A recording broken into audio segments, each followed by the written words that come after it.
A'udzubillahi minasyaitonirrajim. Bismillahirrahmanirrahim. Alhamdulillahirabbil alamin wassalatu wassalamu ala asyrafil anbiya'i wal mursalin wa ala alihi washabi ajmain.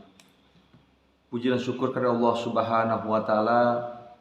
Salawat dan salam sama-sama kita hadiahkan kepada Sayyidina Mustafa Muhammad sallallahu alaihi wasallam. Marilah kita sambung kisah Syekh Burhanuddin. Beberapa minggu kemudian, anak negeri Singkil hendak melepaskan niat dan nazar mereka dengan mengadakan jamuan besar. Kerbau dan binatang disembelih, beberapa sapi, dan tidak sedikit orang bekerja menyediakan jamuan itu. Sultan dan kaum-kaum raja paling dahulu balang dan pegawai-pegawai kerajaan turut menghadiri tempat mengadakan jamuan itu. Tempat mengadakan jamuan itu adalah di sebuah pulau jauh dari pantai Singkil. Syekh Abdul Rauf dan beberapa ulama bersama murid-murid beliau yang terkemuka pun dipanggil datang untuk menyempurnakan niat dan nazar rakyatnya Aceh itu. Pagi-pagi benar Syekh Abdul Rauf bersama pengikutnya telah berangkat. Burhanuddin masih tidur dan tidaklah mau Syekh Abdul Rauf membangunkannya. Oleh sebab itu ditinggalkan pesan kepada 4 murid yang sama datang dahulu dengan Burhanuddin bahwa jika dia telah bangun, suruh segera menurutkannya ke tempat jamuan itu.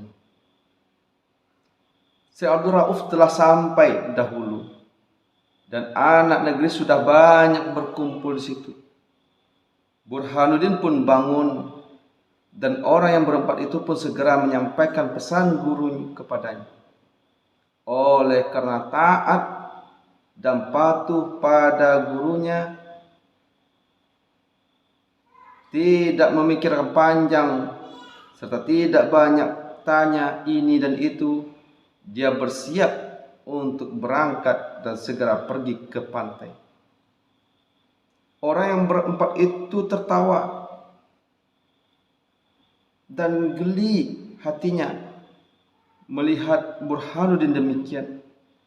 Mereka berkata sesamanya bahwa karena harap akan makan besar, tidaklah dia bertanya lebih dahulu dengan apakah dia akan pergi ke pulau sejauh itu.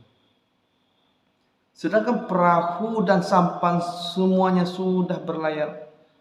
Keempat orang itu mengikuti Burhanuddin dari belakang, sebab hendak mempersaksikan sendiri betapa hilang akalnya Burhanuddin nanti tiba di pantai. Akan halnya Burhanuddin, sesudah sampai di pantai dilihatnya tidak ada satupun atau perahu lagi yang dapat ditumpangi. Laut yang luas terbentang di hadapan, jauh daripada perbatasan langit.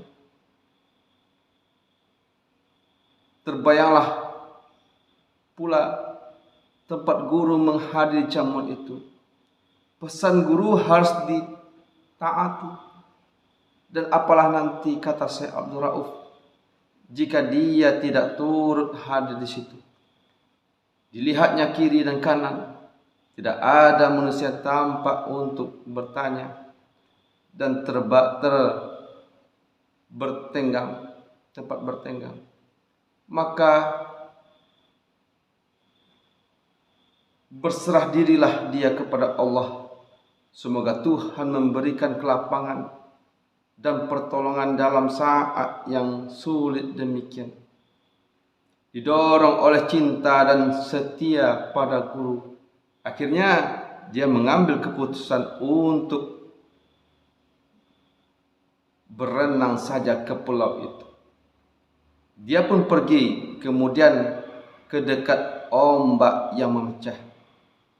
Kabarnya, konon berkat kebesaran dan kekuasaan Allah Subhanahu wa taala yang tidak terselami oleh pikiran manusia, tatkala Burhanuddin meminjakkan kakinya ke dalam laut itu, langkahnya yang pertama dinanti oleh sepotong tikar atau lapik pandak.